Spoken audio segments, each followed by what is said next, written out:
Star మాలో రీసెంట్గా start అయిన సీరియల్ పొదరిల్లు సీరియల్లో మెయిన్ లీడ్గా యాక్ట్ చేస్తున్న యాక్టర్ రియల్ లైఫ్కి సంబంధించి ఈ వీడియోలో కొన్ని డీటెయిల్స్ తెలుసుకుందాం. ఈ సీరియల్లో చక్రి క్యారెక్టర్లో యాక్ట్ చేస్తున్నారు దీపక్ కుమార్. దీపక్ తమిళ్ యాక్టర్. తను 1989లో తమిళనాడు రాష్ట్రంలో జన్మించారు. అలానే స్టడీస్లో గ్రాడ్యుయేషన్ను కంప్లీట్ చేశారు. ఇక తనకు యాక్టింగ్ పై ఉన్న ఇంట్రెస్ట్తో మొదటిగా టిక్ టాక్ వీడియోస్ ద్వారా మంచి పాపులారిటీని సంపాదించుకున్నారు. దానితో తనకు సీరియల్స్లో నటించే అవకాశం దక్కడంతో తమిళ బుల్లితెరకు ఎంట్రీ ఇచ్చి తిరుమణం, ఎండ్రెండ్రూమ్ పున్నగై, నమ్మ మధురై సిస్టర్స్ ఇలా పలు సీరియల్స్లో నటించారు.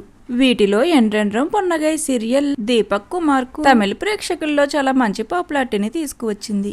అలానే తను తమిళ్ బిగ్ బాస్ 8లో కంటెస్టెంట్ గా పార్టిసిపేట్ చేశారు. తర్వాత ఇప్పుడిక మొదటిసారి పొదరిల్లు సీరియల్లో మెయిన్ లీడ్ గా తెలుగు ప్రేక్షకులకు పరిచయం అయ్యారు. ఇక తన పర్సనల్ లైఫ్ విషయానికి వస్తే దీపక్ కుమార్ కు 2022లో మ్యారేజ్ అయ్యింది. తన భార్య పేరు అభినవ్య కూడా యాక్టరే. తను తమిళ్లో టెలికాస్ట్ అయిన చిత్రం పెసితడి అనే సీరియల్తో పాటు మరికొన్ని సీరియల్స్ ద్వారా మంచి క్రేజ్ను సంపాదించుకున్నారు. ఇక అలానే వీరిది లవ్ మ్యారేజ్. వీరికి ఒక బాబు. ఈ వీడియోలో దీపక్ కుమార్ ఫ్యామిలీ ఫొటోస్ ను చూసేయండి. అలానే పొదరిల్లు సీరియల్లో మెయిన్ లీడ్ గా దీపక్ యాక్టింగ్ కనుక మీకు నచ్చినట్లయితే ఒక లైక్ చేసి మీ అభిప్రాయాన్ని షేర్ చేయండి. Thank you for watching.